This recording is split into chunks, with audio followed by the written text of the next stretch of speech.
bahwa produksi kita diprediksi, ini dari Amerika, itu 34,6 juta ton. Dari 30 juta ton berarti ada kenaikan yang luar biasa. Sesuai data mereka, sesuai data BPS juga, produksi kita tertinggi selama 7 tahun terakhir. Ini kabar menggembirakan. Semua data ini adalah data dari BPS, kemudian data real time dari Bulog. Ini kayaknya Indonesia mau jadi bos beras se-ASEAN nih teman-teman. Sekelas Amerika Serikat itu mengakui lompatan produksi beras RI. Berdasarkan data dari USDA atau Departemen Pertanian Amerika Serikat, produksi beras RI diprediksi tertinggi di ASEAN. Percaya atau tidak? Simak dulu deh video yang satu ini.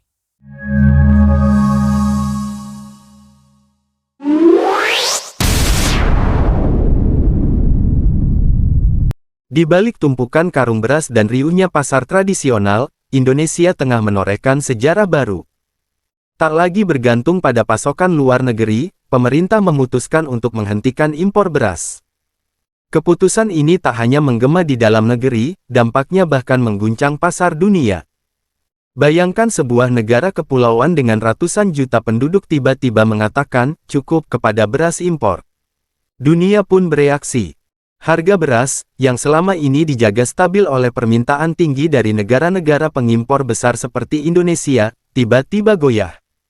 Harga jual dari eksportir besar seperti Thailand, Vietnam, hingga Pakistan mulai tergelincir. Angka yang semula stabil di atas $600 per metrik ton kini anjlok ke kisaran $430 hingga $490. Ini bukan sekadar koreksi harga, tapi semacam sinyal bahwa peta kekuatan beras dunia tengah bergeser. Semua bermula dari strategi dalam negeri yang dibangun dengan fondasi kuat produksi lokal. Musim panen yang sukses, cadangan pangan pemerintah yang mencapai rekor tertinggi, dan dukungan kuat dari para petani menjadikan Indonesia lebih percaya diri. Tidak perlu lagi membeli dari luar. Tidak perlu lagi bergantung pada kondisi cuaca atau harga pasar global. Semangat kemandirian ini lahir bukan dalam semalam, tapi dari kerja keras dan arah kebijakan yang terarah. Sementara itu, negara-negara eksportir mulai menghitung ulang. Tanpa pembeli sebesar Indonesia, pasokan mereka melimpah. Ketika stok bertambah namun permintaan menurun, hukum ekonomi berbicara, harga jatuh. Para pedagang dan eksportir pun mulai mencari pasar alternatif, bahkan harus bersaing satu sama lain di pasar yang sama. Di dalam negeri, suasana berubah. Para petani tersenyum, hasil panen mereka kini lebih berharga.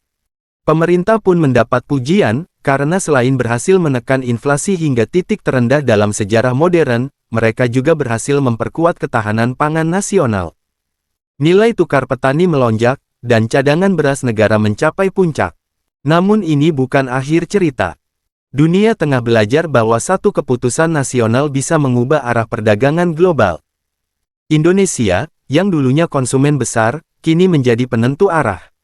Dan di balik itu semua, harga beras dunia yang tiba-tiba merosot menjadi bukti nyata, bahwa ketika sebuah bangsa berdiri di atas kekuatan sendiri, dunia pun ikut bergetar. Kita sudah ke arah swasembada pangan di luar dugaan kita. Produksi beras dan jagung kita tertinggi sepanjang sejarah Republik Indonesia. Cadangan beras yang ada di gudang-gudang pemerintah Republik Indonesia hari ini tertinggi sepanjang sejarah Republik Indonesia. Peningkatan di daerah-daerah produksi rata-rata 10% di Sumatera Selatan sampai 25% peningkatan produksi beras. Rawa kita robah menjadi sawah-sawah. Tanah-tanah tandus kita akan buat tanah-tanah yang subur. Saudara-saudara sekalian, masa depan kita cerah. Walaupun ada yang ingin mencitrakan seolah masa depan kita tidak baik. Kita hadapi banyak tantangan. Kita hadapi banyak kesulitan. Tetapi kekuatan kita besar. Asal kita bertekad memiliki pemerintah yang bersih, yang bebas dari korupsi, kita akan kuat. Saudara-saudara sekalian, kita sudah canangkan, kita akan menurunkan kemiskinan, kita akan mengurangi kemiskinan. Indonesia hentikan impor, harga beras dunia langsung anjlok. Keputusan strategis Indonesia untuk menghentikan impor beras telah memicu gejolak di pasar internasional. Tidak tanggung-tanggung, harga beras global pun merosot tajam sejak pengumuman itu, mencerminkan betapa besarnya pengaruh Indonesia sebagai salah satu konsumen beras terbesar dunia. Langkah ini diumumkan menjelang akhir tahun 2024, ketika pemerintah memutuskan bahwa stok cadangan beras nasional telah mencukupi. Kepala Badan Pangan Nasional, Arief Prasetyo Adi, menegaskan bahwa kebijakan ini diambil karena produksi dalam negeri mengalami peningkatan yang signifikan, sehingga tak lagi bergantung pada pasokan luar. Akibatnya, negara-negara pengekspor beras seperti Thailand, Vietnam, Pakistan, dan Myanmar mulai merasakan dampaknya. Harga beras putih 5% broken FOB, yang sebelumnya stabil di kisaran $620-$655 per metrik ton pada awal 2024, kini jatuh ke angka $430-$490 per metrik ton pada Januari tahun 2025. Ini merupakan penurunan tajam yang belum pernah terjadi dalam beberapa tahun terakhir. Menteri Pertanian Andi Amran Sulaiman menjelaskan bahwa kebijakan ini bukan hanya tentang mengurangi ketergantungan terhadap impor, tetapi juga bertujuan untuk menyejahterakan petani. Dengan tidak masuknya beras impor ke pasar domestik, petani lokal mendapat ruang lebih luas untuk memasarkan hasil panennya dengan harga yang lebih kompetitif. Data pun menunjukkan dampak positif secara nyata. Nilai tukar petani pangan NTPP tercatat sebesar 120,30 pada Februari tahun 2024, tertinggi dalam 5 tahun terakhir. Ini menunjukkan peningkatan daya beli dan kesejahteraan petani secara keseluruhan. Selain itu, inflasi nasional tahun 2024 berhasil ditekan ke angka 1,54%, yang merupakan angka inflasi terendah sejak 1958. Tak hanya itu, stok cadangan beras pemerintah CBP juga mengalami lonjakan besar. Hingga akhir 2024, cadangan ini menyentuh angka 3,7 juta ton, angka tertinggi dalam sejarah Indonesia. Ketersediaan yang memadai ini menjadi dasar kuat bagi pemerintah untuk menutup keran impor. Dampak dari keputusan ini juga mengirim sinyal kuat ke pasar global.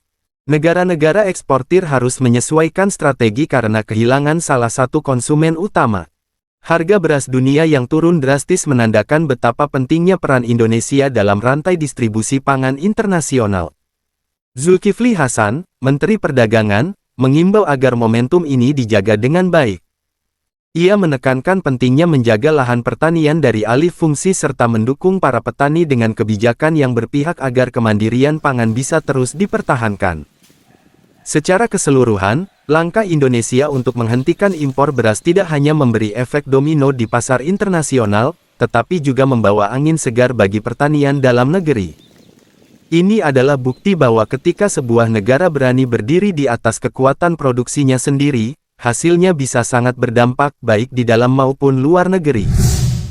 Kebijakan Indonesia untuk menghentikan impor beras telah memberikan dampak positif baik di tingkat domestik maupun internasional. Di dalam negeri, langkah ini mendukung kesejahteraan petani dan stabilitas ekonomi. Sementara di pasar global, keputusan tersebut turut menurunkan harga beras dan memberikan sinyal stabilitas pasokan. Jadi ini sepertinya langkah ini mencerminkan komitmen Indonesia dalam mencapai kemandirian pangan dan juga berkontribusi terhadap stabilitas pasar beras dunia. Oke teman-teman, itu saja dulu informasi yang dapat saya sampaikan. Kurang lebihnya mohon maaf. Selamat beraktivitas kembali dan see you next video.